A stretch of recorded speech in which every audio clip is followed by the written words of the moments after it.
Good morning and happy Friday. I am just leaving the Scottsdale Municipal Court. It is extremely busy, not only in the Scottsdale Court, but also at the Giants Stadium today. I guess the Giants must have a home spring training game.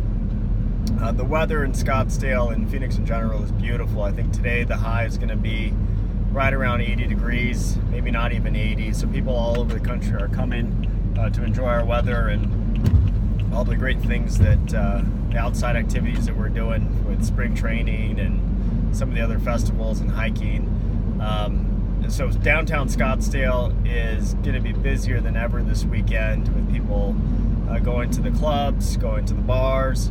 One of the very common scenarios, cases that we get at our office is a criminal trespass and disorderly conduct over at the Scottsdale bars. And what happens generally is somebody goes into the club and they were intoxicated, asked to leave, or maybe they were creating some kind of scene there at the club and they were asked to leave, and then they get into an altercation with the bouncer. They're kicked out of the bar or the club, and then they tried to re-enter, and the bouncers will call Scottsdale Police Department. Police Department will come over, issue the citation for disorderly conduct or sometimes assault, and then if they tried to re-enter the establishment, then they'll also get the criminal trespass. The outcomes are really all over the board, but you are looking at a misdemeanor. It's possible you could serve jail time, probation, fines, alcohol education courses. And so what we do as attorneys is we get involved with these cases at the earliest as we can, and we investigate. We get the police report, we interview the witnesses, find out more or less what was going on.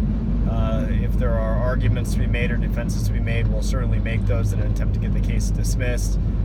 For some of our clients, the reality is that they're very, very good people and who just made a mistake while they were consuming alcohol, and it was a one-time occurrence. Sometimes, believe it or not, we'll have discussions with clients and they said, look, I really don't even remember the facts of that night. I was too intoxicated.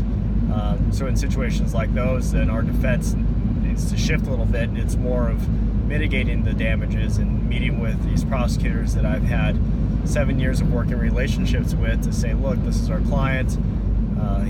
He or she is a very good person. They've never had any trouble with the law before. They're a working professional. They go to school. They're a stay-at-home mom, whatever it may be.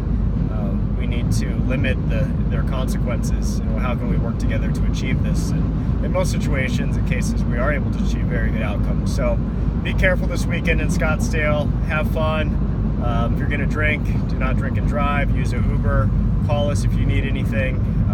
Don't be embarrassed by pick up the phone and give us a call. Believe me, I have heard every single story you could possibly think of. Really, nothing surprises me, which is good. That means we have experience, and because we've really heard it all, chances are we've heard the situation just like yours before. I've devised an effective defense for a situation just like that.